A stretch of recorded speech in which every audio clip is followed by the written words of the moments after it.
앞뒤 좌우에 있는 형제 자매님들께, 또 가정에서는 곁에 있는 가족들에게 건강하게 당신을 또 봐서 감사합니다, 행복합니다, 사랑합니다, 축복을 좀 해주십시오.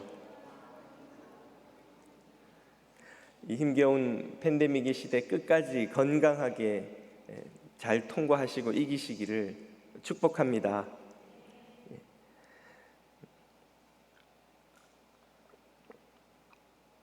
여러분이 읽지는 않았더라도 다 모르시는 분이 없으실 책을 한 권 소개합니다.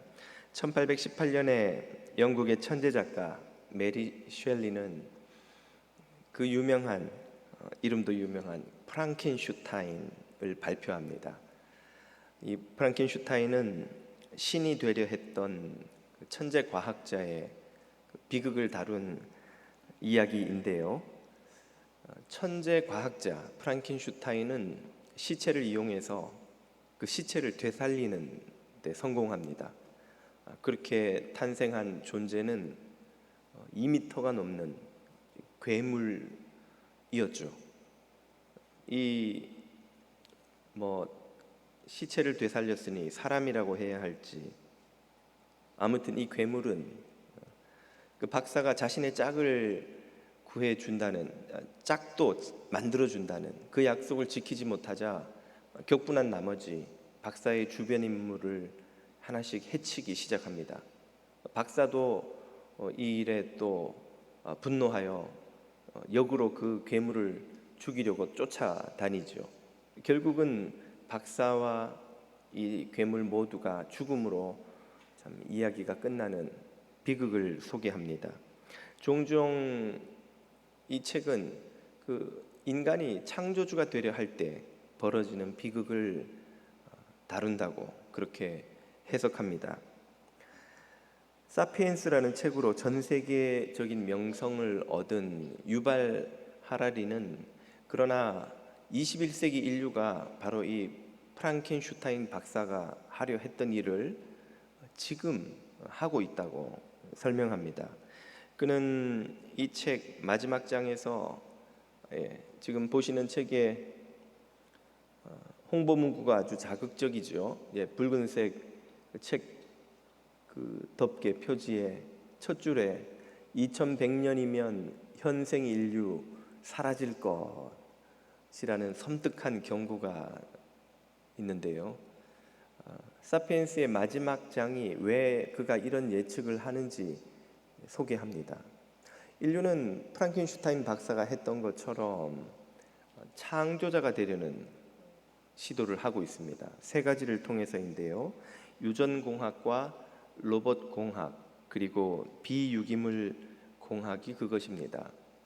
유전공학은 우리 몸 안에 DNA를 조작하여서 병을 유발하는 DNA를 제거하거나 혹은 우리의 신체를 더 강하게 만드는 쪽으로 이런저런 변형을 가하여서 무병장수의 꿈을 이루어 준다는 것이죠.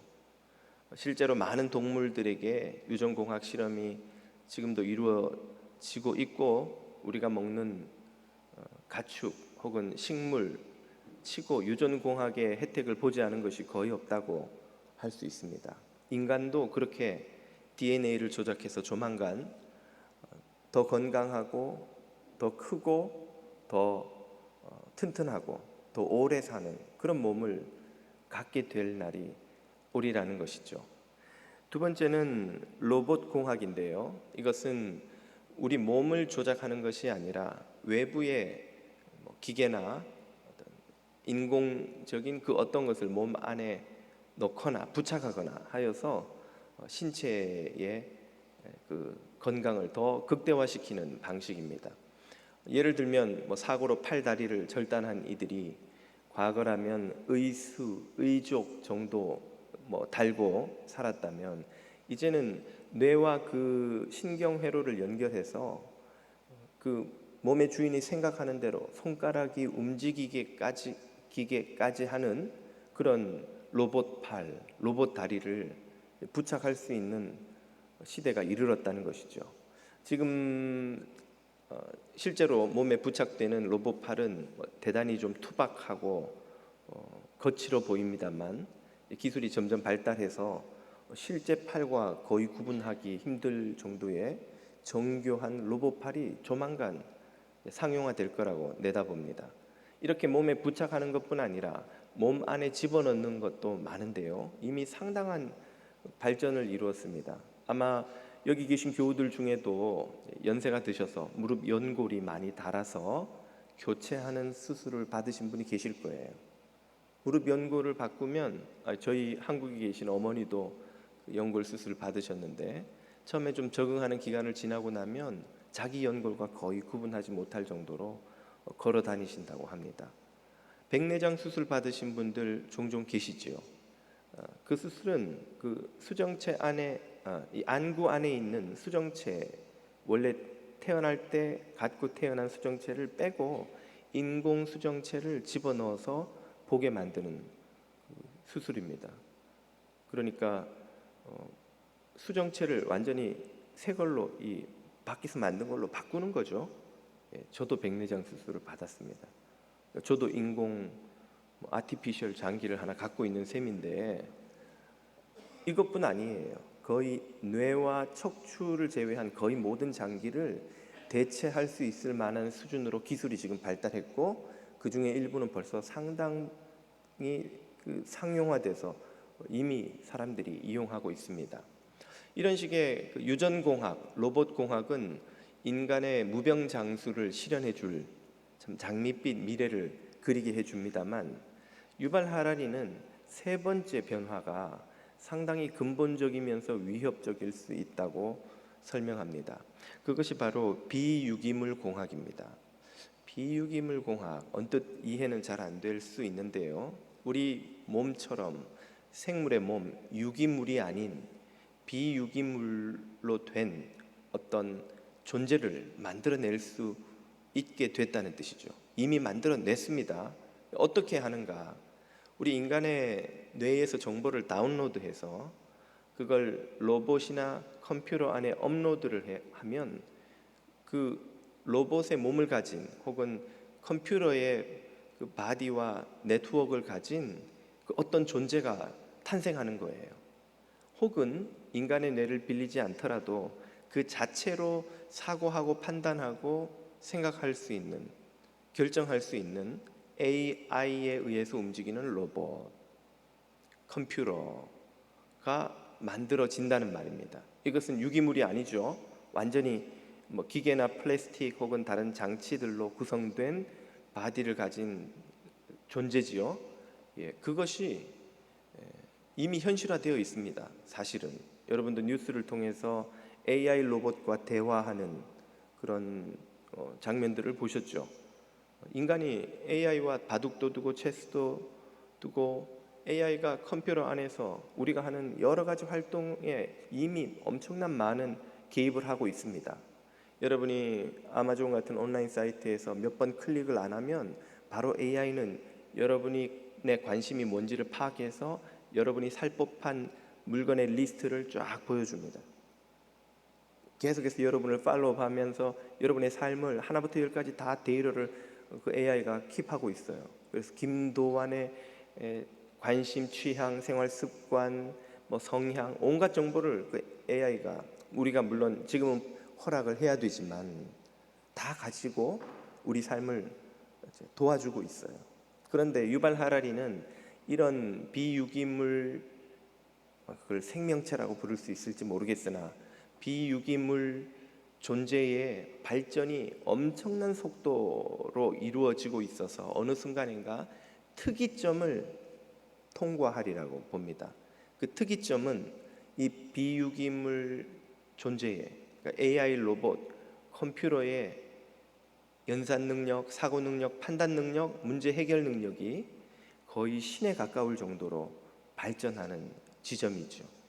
그때가 오면 인간은 지구의 주인 자리를 그 제3의 존재에게 넘겨주고 그 새로운 종에게 넘겨주고 이 지구상에서 멸종되거나 혹은 그 새로운 종에 종속된 존재로 전락하게 될 것이라는 예견이 바로 이 사피엔스의 마지막 장의 그 우울한 전망입니다. 좀 전에 보셨던 그 책이 홍보하고 있는 그 문구이기도 하고요. 유발 하라리 역시 인간이 신이 되려 할 때에 어떤 비극이 일어날 수 있는지를 이 책에서 예견하고 또 경고하고 있습니다. 인간이 신이 되려 할 때의 비극은 소설가 학자들이 어제 오늘 내린 경고가 전부가 아닙니다. 사실은 수천 년 전에 이미 성경은 이 문제의 본질을 간파하고 통찰하고 경고해 주셨습니다. 그리고 그 인간이 신이 되려고 할 때 벌어지는 비극으로 온 세상이 바이러스처럼 참 그 비극의 고통을 겪는 일이 일어났고 또 더 크게 일어날 수도 있다고 경고하시죠. 이 경고는 우리의 구원과도 아주 깊은 연관이 있기 때문에 귀 기울여 새겨 들어야 합니다. 도대체 어떤 연관이 있는 것일까요? 인간이 신이 되려고 했기 때문에 겪는 일은 무엇이고 이것이 우리의 구원과는 무슨 상관이 있을까요? 우리는 6주째 요한복음 6장을 읽고 있습니다. 지난주에는 어떻게 인간이 믿고 영생을 얻는 일이 가능한지를 살펴보았죠. 그것은 하나님의 전적인 구원하시고자 하는 결단, 선택, 돌보심과 인도하심 덕분에 인간이 믿음을 가질 수 있게 되어 예수 그리스도에게로 가서 그분을 믿음으로 영생에 이르게 된다는 그 과정을 살펴보았습니다. 하나님은 이런 놀라운 은혜로 우리를 구원으로 인도하시죠. 우리에게 감당할 수 없는 참 영생의 은혜를 주십니다. 그러나 그럼에도 불구하고 이 하나님의 은혜를 끝까지 수용하지 못하는, 믿지 못하는 이들이 있습니다. 끝까지 믿기를 거부하고 영생으로부터 배제되는 그런 이들이 있단 말이죠. 오늘은 왜 그들이 믿지 못하는지, 그들을 믿지 못하게 만드는 것이 무엇인지를 함께 생각해 보려 합니다. 본문에서 예수님은 당신이 하나님이 세상에 주시는 생명의 떡이라고 선포하셨지요. 그러나 그 선포를 듣고도 믿지 못하는 이들이 있다고 꼬집으십니다. 본문 36절을 보십시오. 그러나, 이 그러나라는 단어에는 바로 어제 너희가 오병이어의 기적을 보았으나, 그리고 오늘 내가 하는 이 모든 선포를 듣고 있으나, 나를 통해 하나님이 일하시는 능력을 너희가 보고 있으나, 그럼에도 불구하고 내가 너희에게 알려줄 게 있는데 너희는 나를 보고도 믿지 아니하는도다 하였느니라. 너희 중에는 그럼에도 불구하고 나를 믿지 않는 이들이 있을 것이다 하는 말이죠. 41절에서도 그들의 반응이 소개됩니다. 예수님께서 자기가 하늘로서 내려온 떡이라 하심으로 유대인들이 예수께 대하여 수군거렸다, 수군했다 이 말이죠. 이 말은 그냥 자기들끼리 대화를 했다는 의미 그 이상입니다. 수군거려로 번역된 헬라어 공귀조라는 단어는 반항하다, 불평하다, 비난하다는 뜻이 들어 있습니다.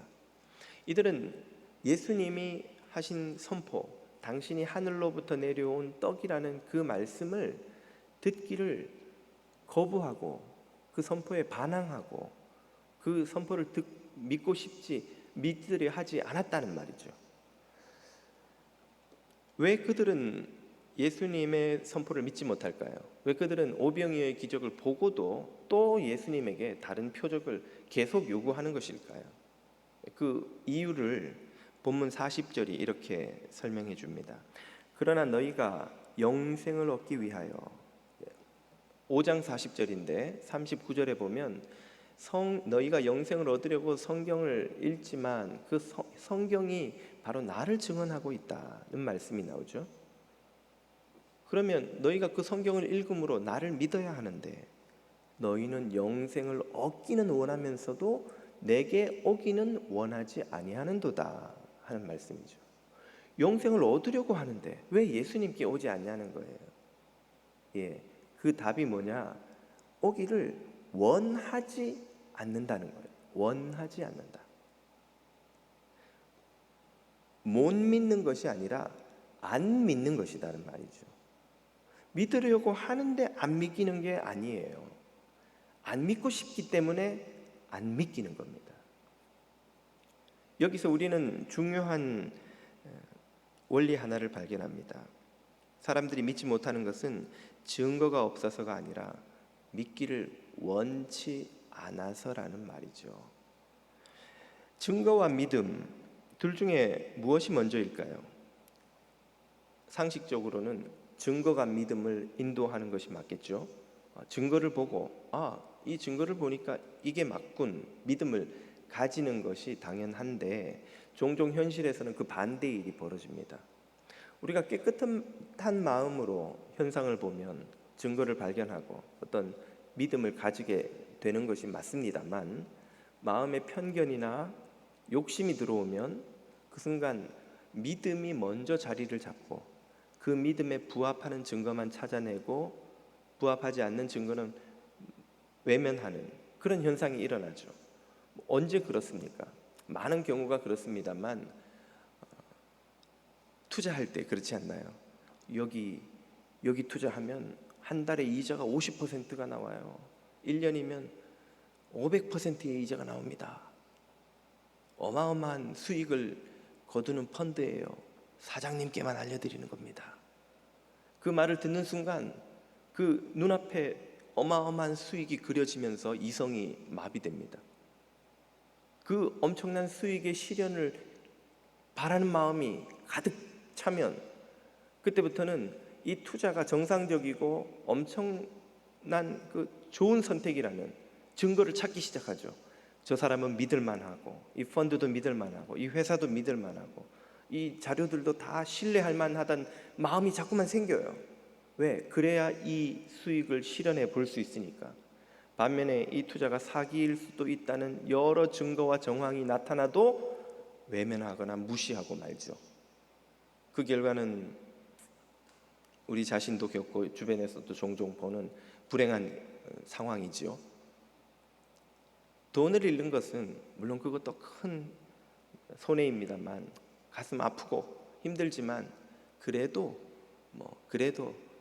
견딜만 합니다만, 만약 우리 구원의 문제에서 이런 일이 벌어진다면 그것은 영원한 돌이킬 수 없는 손실이 아니고 무엇이겠습니까? 그런데 실제로 그런 일이 벌어지고 있는 것입니다. 무리들은 예수님이 하늘로부터 왔다는 것을 도저히 받아들일 수가 없었어요. 예수님이 그런 분이라고는 그들이 상상한 적도 없고 그 선포를 받아들이지도 않았고 받아들일 수도 없었고, 그래서 그들은 예수님이 그런 분일 수 없는 이유를 찾아냅니다. 그것은 예수님의 출신 배경이 대단히 초라하다는 것이었죠. 어디에 그 배경이 나옵니까? 오늘 본문 42절을 보십시오. 이르되 이는 요셉의 아들 예수가 아니냐. 그 부모를 우리가 잘 아는데 자기가 지금 어찌하여 하늘로서 내려왔다 하느냐. 지금 이 대화가 벌어지고 있는 곳은 몇 주간 살펴봤으니까 제가 더 설명은 안 드리겠습니다만은 갈릴리의 가버나움이죠. 가버나움은 갈릴리 나사렛과 멀지 않습니다. 가버나움이 갈릴리의 중심 도시라면 나사렛은 저 변방 산골인 거예요. 그 조그마한 산골 초라한 동네에서 기껏해야 목수하던 요셉 집의 아들인데, 우리가 다 아는데 그 아이가 커서 저 젊은 랍비가 돼서 우리 앞에 나타나서는 자기가 하늘로부터 내려왔다? 이거 받아들이기가 힘든 거예요. 잘 안다는 그것을 믿지 못하는 증거로 그들은 찾아냅니다. 비슷한 일을 예수님은 고향 나사렛 동네에서도 겪지요. 마가복음 6장을 보십시오. 이 사람이 마리아의 아들 목수가 아니냐, 야고보와 요셉과 유다와 시몬의 형제가 아니냐, 그 누이들이 우리와 함께 여기 있지 아니하냐 하고 예수를 배척한지라. 안다는 거예요. 이 젊은이를 우리는 안다는 거죠. 너무 잘 알기 때문에 이 젊은이가 하늘로부터 왔다는 사실을 받아들일 수 없다고 그들은 판단하고 있습니다.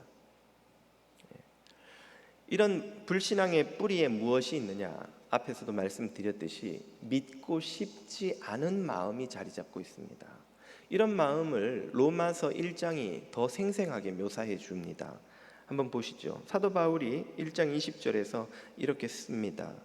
창세로부터 하나님의 보이지 아니하는 것들 곧 그분의 영원하신 능력과 신성이 그 만드신 만물에 분명히 보여 알게 되나니 그러므로 저희가 핑계치 못할지니라. 이 말씀은 우리가 오늘 먼저 드릴 말씀은 날씨가 너무 좋아요. 기가 막힌 날을 잡으셨습니다. 우리 구역 모임 하시는 교우들도 오늘 가을이 시작되는 참 저 시원한 공기와 숲을 즐기실 수 있을 것 같네요. 우리가 교회 예배당 문을 열고 한 발자국만 나가서 저 푸른 숲과 들과 하늘과 만물을 보면 이 아름답고 영광스럽고 조화롭고 신비한 세계의 디자이너가 있다는 사실을 부정할 수 없다는 거예요. 그 사실을 우리의 그 무의식 저 깊은 곳에서 직관적으로 우리는 다 안다는 거예요. 해가 따뜻하고 얼음은 차고 바람은 시원하고 꽃은 예쁜 것을 누가 가르쳐줘야 아이들이 알까요? 아이들이 꽃을 보고 감탄하는 것이 엄마 아빠가 꽃은 보고 감탄하는 거야 라고 해서 하는 겁니까? 지네를 보고 화들짝 놀라는 것이, 지네를 볼 때는 일단 손을 들어야 돼. 지네 발처럼. 이걸 가르쳐줘야 아이들이 아나요? 안 가르쳐줘도 아는 거예요. 아는 거예요. 목사가 이런 말을 할 때는 함께 웃고 리액션을 보여줘야 된다는 걸 안 가르쳐줘도 다 알잖아요. 젊은이들은. 이 어두움의 그늘에 갇혀있는 장년 교우 여러분, 어찌하여 이 가르쳐주지 않아도 아는 하나님의 원리를 잊어버리셨나이까? 네, 모처럼 젊은이들이 와서 웃어주니까 얼마나 제가 행복한지 몰라요. 다음 주부터 제가 청년부 가서 설교를 해야 되겠습니다. 우리 청년부 목사님이 우리 여기 오시고, 이건 가르쳐주지 않아도 아는 거예요. 송아지는 태어나는 즉시 몇 번 비틀거리다간 걷기 시작하면서 엄마 소가 알려주지 않아도 고기를 찾지 않고 풀을 뜯기 시작합니다. 본능적으로 어흥 하고 호랑이 소리가 나면 엄마 소가 가르쳐주지 않아도 그 반대편으로 두려움에 사로잡혀 달려가요. 직관적으로 아는 게 있습니다. 우리의 무의식은 직관적으로 이 아름다운 세상에 디자이너가 계신다는 것을 느끼고 깨닫고 알고 있다는 거예요. 알고 있지만 의도적으로 그것을 외면하는 것이 인간의 어리석은 반응입니다. 21절 이하를 보십시오. 하나님을 알되 하나님으로 영화롭게도 아니하며 감사치도 아니하고. 다시 말해 하나님을 하나님으로 인정하지 않는 거죠. 그 결과는 무엇입니까? 21절 하반부부터 보십시오. 오히려 그 생각이 허망하여지며 미련한 마음이 어두워졌나니 스스로 지혜 있다 하나 우둔하게 되어 썩지 않는 하나님의 영광을 썩을 사람과 짐승과 벌레 형상의 우상으로 바꾸었느니라. 영적인 눈이 어두워졌다 그 말이죠. 육체 눈이 어두워지면 시각장애인이 되면 빛을 보지 못하는 것처럼 영적인 눈이 어두워지면 진리를 보지 못합니다. 그래서 하나님의 하나님 되심을 깨닫지 못하는 거죠. 타락합니다. 병든 거예요. 그 마음과 생각이 병들고 타락합니다. 왜 자연 만물에 하나님의 살아계심의 증거가 넘치는데도 사람은 그 하나님을 인정하고 깨닫고 믿지 못할까요? 그 이유를 다시 한번 28절이 이렇게 설명해 줍니다. 또한 저희가 마음에 하나님 두기를 싫어하매. 가장 근본적인 문제는 이거예요. 싫어한다는 거예요. 하나님을 싫어한다는 거예요. 하나님을 마음에 모시고 싶지 않다는 거예요. 다시 말해 믿기를 원치 않는다는 거죠. 예수님께 가기를 원치 않는다는 거죠. 다시 한번 확인하거니와 우리는 못 믿는 것이 아니라 안 믿는 것입니다. 내가 믿고 싶지 않아서 안 믿는 거예요. 왜 그러면 사람은 구원을 주시는 하나님, 영생을 주시는 하나님을 안 믿으려고 합니까? 하나님이 얼마나 좋은 분이신데 믿으면 이렇게 복을 많이 주시겠다는데 누가 그걸 원치 않을까요? 원치 않는 이유가 있습니다. 성경은 그 이유를 우리에게 아주 분명히 가르쳐 주십니다. 창세기에 선악과 사건이 바로 그 이유를 이렇게 밝혀 보여주시죠. 창세기 3장 5절을 보면 뱀이 하와를 이렇게 유혹합니다.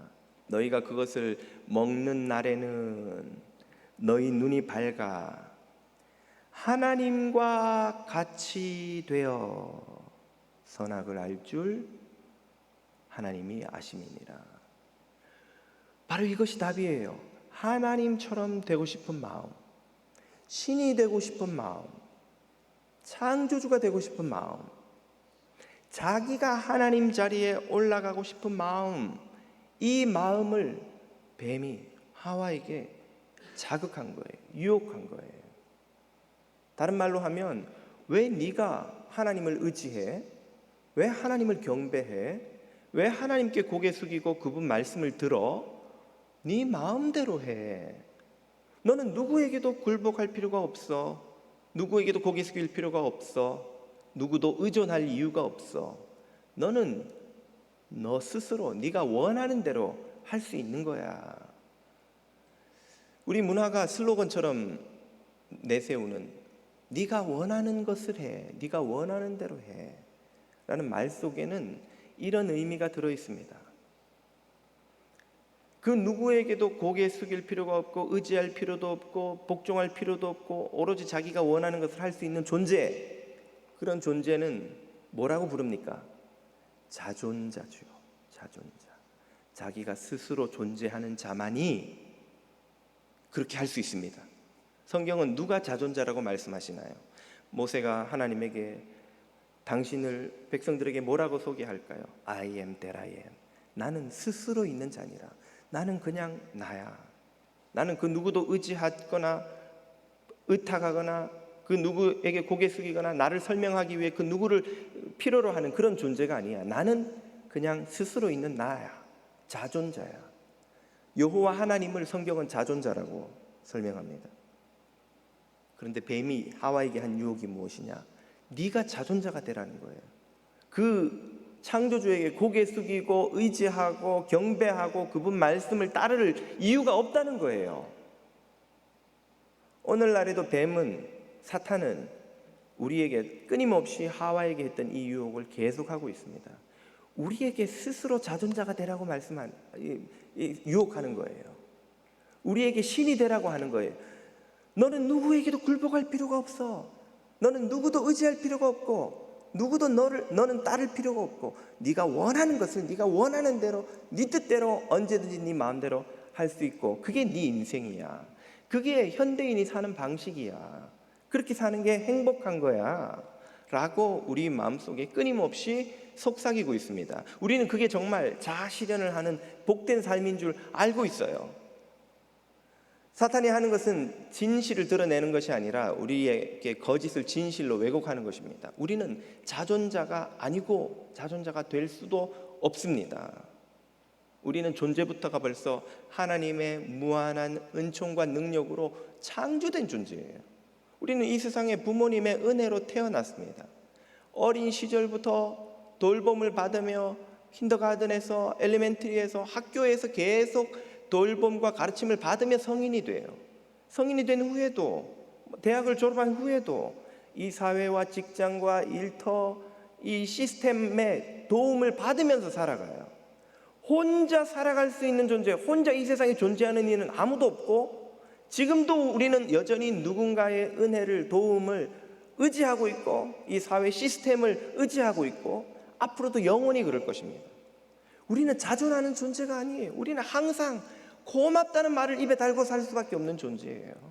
부모님에게 고맙고, 나를 받아준 이 사회에 고맙고, 나와 결혼해준 아내에게, 남편에게 고맙고, 나의 자녀들에게 고맙고, 나를 써주는 일터에게 고맙고, 내 회사에서 일해주는 동료들, 직원들에게 고맙고, 내 물건을 사주는 고객들에게 고맙고, 나를 지켜주는 이 나라와 시스템, 사회에게 고맙고, 항상 우리는 고마움과 은혜와 의존과 의지를 경험하며 살아가는 존재입니다. 그 누구도 이 세상에 천상천하 유아독존 자존하는 존재가 없어요.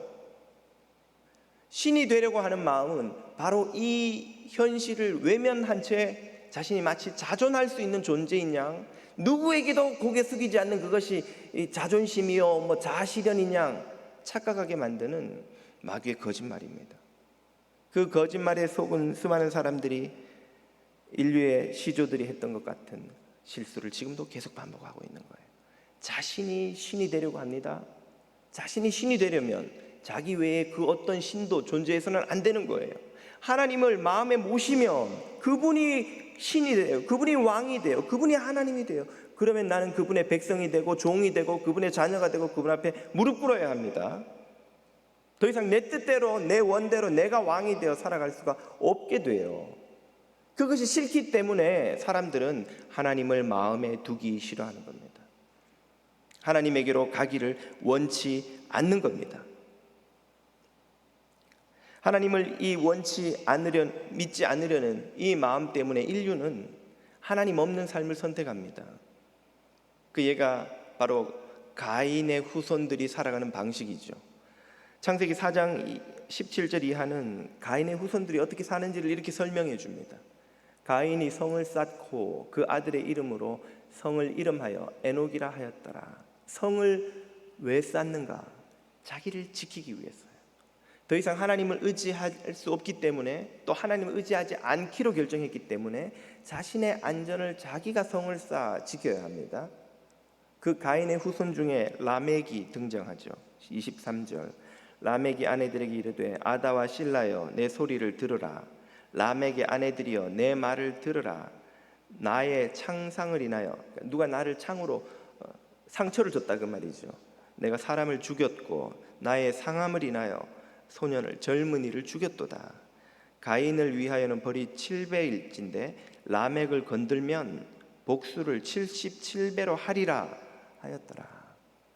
하나님을 의지해서 안전과 복지를 더 이상 누리지 않기를 원하는, 그래서 누리지 못하게 된 인류가 살아가는 방식은 자기를 위해 성을 쌓고 자신을 위협하는 이들을 위협하고 실제로 복수함으로써 자신의 안전을 꾀하는 것이죠.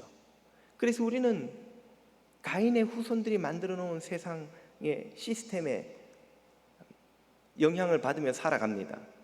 지금도 어느 나라 할 것 없이 국민의 복지에 써야 마땅한 어마어마한 천문학적인 예산을 군수산업에 쏟아붓고 지구를 몇 번이나 멸망시키고도 남는 핵무기를 비롯한 온갖 첨단 무기들을 국경에다가 서로를 향해 배치해 놓고는 호시탐탐 언제 누가 우리를 위협할지 모른다는 두려움에 사로잡혀 살아가죠. 비행기를 탈 때마다 가방을 다 뒤지고 엑스레이를 찍고 누가 폭탄을 갖고 타지 않는가를 늘 감시하는데 어마어마한 인력과 예산을 쏟아부어야 합니다. 천문학적인 예산을 정보부와 같은 조직을 만드는 데 써서 늘 인터넷과 이 국민들의 삶을 감시하며 어디에 테러범이 숨어 있는지, 언제 어디서 폭탄이 터질지를 조사하고 감시하고 찾아내고 가두고 하는데 예산을 쓰고 있죠. 가인과 그 후손들이 살아가는 삶의 방식입니다. 왜입니까? 하나님에게 우리의 안전과 복지를 더 이상 의지하지 않기로 결정했기 때문이에요. 하나님을 믿지 않기로 결정했기 때문입니다. 스스로가 하나님의 자리에 올라가려 했던 사람들이 만들어낸 삶의 방식이죠. 창세기 11장에 가면 바벨탑을 쌓는 사람들의 의도가 이렇게 소개됩니다. 11장 4절, 그들이 또 말하되 자 성과 대를 쌓아. 성은 왜 쌓는다고요? 자신들의 안전을 지키려면 성을 쌓아서 자기를 보호해야 되는 거예요. 그걸 쌓아서 그들이 하려는 이유가 뭔가? 대 꼭대기를 하늘에 닿게 하여. 하늘은 누가 계시는 곳입니까? 하나님이 계시는 그 자리까지 우리가 올라가자는 거예요. 왜 우리가 하늘 아래서 살아? 우리도 하늘에 올라가서 하나님처럼 살자는 거죠. 그리고 그들이 원하는 것은 우리 이름을 내자. 피조물은 무엇을 위해 창조되었습니까? 하나님의 이름을 드러내기 위하여, 그분의 영광을 드러내기 위하여 창조되었으나 가인의 후손들은 자기들의 이름을 내기를 원했죠. 그리고 그들이 바라는 것은 온 지면에 흩어지지 말고 여기 모여 살자. 하나님은 뭐라고 명하셨는데요? 생육하고 번성하여 땅에 충만하라. 온 세상 끝까지 가라는 거예요. 가도 아무 위험이 없다. 내가 만든 이 세상은 너희들의 복지와 안전을 위한 모든 것이 디자인되어 있고, 내가 너희들의 안전을 지키니까 땅 끝까지 충만하라는 거예요. 그러나 바벨탑을 쌓은 사람들은 흩어지지 말자. 여기 모여서 우리가 스스로 안전하게 살자. 왜? 성 밖으로 나가면 두려우니까. 그래서 예수님이 이 땅에 오셔서 주신 명령도 바로 이것을 뒤집는 거죠. 너희는 예루살렘과 온 유대와 사마리아와 땅 끝까지 흩어지라는 거예요. 온 세상 끝까지 가서 그곳을 하나님의 나라로 만들라는 거죠. 하나님이 그곳의 주인임을, 온 세상의 주인임을 선포하라 하신 말씀이죠. 그러므로 성경의 기준으로 보면 이 세상에 사람은 딱 둘 중에 하나일 수밖에 없습니다. 자신의 왕국을 건설하려는 사람, 하나님의 나라를 세우려는 사람이죠. 자신의 왕국을 세우려는 사람은 그 왕의 자리에 하나님을 도저히 모실 수가 없는 거예요. 그분을 모시는 순간부터 자신은 종이 되니까, 자기 왕좌를 빼앗기니까. 누가 자기 왕좌를 내려놓고 하나님을 거기 모시려 하겠습니까? 자기 왕국을 건설하려는 사람이라면. 바로 이런 이유 때문에 사람들은 하나님을 마음에 두기 싫어하는 겁니다. 영생을 원한다 하면서도 주님에게 가기를 원치 않는 것이죠. 믿기지 않는다고 말하지만 사실은 마음속 깊은 곳에 있는 본심은 믿고 싶지 않은 거예요. 내 왕좌를 그분에게 넘겨주고 싶지 않은 것입니다. 모든 불신앙은 바로 여기에서 싹 트는 열매입니다. 자신이 신이 되려는 마음, 자신이 하나님 자리에 앉으려는 마음이야말로 모든 불신앙의 가장 깊은 곳에 숨어 있는 뿌리예요. 문제예요. 여기에서 불안과 염려와 근심과 두려움과 시기와 갈등과 온갖 탐욕과 허영과 전쟁이 다 싹 틉니다. 하나님에게서 안전과 복지를 기대할 수 없기 때문에 자신의 힘으로 지키려는 그 안전, 그 복지를 위협당할 때마다 불안하고 염려하고 근심하고 두려워하고 떨리고 이웃과 경쟁해야 하고 원수가 되고 심지어 가족, 형제들끼리도 원수가 되는 일이 일어나는 것이죠. 그러므로 영생을 얻고자 하는 자는 마땅히 이 마음을 버려야 합니다. 자신이 신이 되려는 마음, 그 누구에게도 고개 숙이기 원치 않고 고개 숙인 적도 없고 고개 숙이고 싶지도 않은, 마치 자신이 하나님이 된 양 생각하는 마음, 이 마음을 버려야 되는 거예요. 이런 마음 때문에 온 세상에 갑질이 넘쳐나고 온 세상에 갈등과 다툼과 싸움이 넘쳐납니다. 예수님은 본문 43절, 44절에서 이렇게 명하십니다. 예수께서 대답하여 가라사대 너희는 수군거리지 말라. 하나님의 이 부르심에, 하나님의 영생으로 인도하시는 그 선한 인도하심에 저항하지 말라, 항의하지 말라, 반항하지 말라는 뜻이죠. 그리고 나를 보내신 아버지께서 이끌지 아니하면 아무도 내게로 올 수 없으니, 다시 말해 나를 보내신 아버지의 인도를 받으면 너희는 내게 올 수 있으니 내게 오는 그를 내가 마지막 날에 다시 살리리라, 영생을 주시리라. 스스로 신이 되고자 하는 이 교만과 허영을 버리고 불신앙을 버리고 하나님 앞에 굴복하면 예수 그리스도께서 영원한 생명을 주신다는 말씀이죠. 그러므로 우리는 우리 안에 있는 신이 되고자 하는 마음을 들여다보고 그것을 하나님 앞에 내려놓아야 합니다. 그 마음을 버릴 수 있게 해달라고 주님 앞에 간절히 기도해야 합니다. 모든 내 삶의 문제는 바로 거기에서 시작되는 거예요. 예수 그리스도께서 겟세마네 동산에서 내 뜻대로 하지 마옵시고 아버지의 원대로 하옵소서, 땀방울이 피방울이 되도록 간절하게 3번이나 반복해서 드린 그 기도가 우리에게서 다시 드려져야 마땅합니다. 뜻이 하늘에서 이루어진 것처럼 내 뜻이 아니라, 내 왕국을 건설하려는 내 뜻이 아니라 하나님의 뜻이 하늘에서 이루어진 것처럼 땅에서도 이루어지기를 원하나이다 하는 주기도문을 그저 입에 붙은 주문처럼이 아니라 우리의 전심을 담은 간절한 기도로 드려야 마땅합니다. 이 기도가 없이는 그 누구도 구원도 영생도 맛볼 수가 없습니다.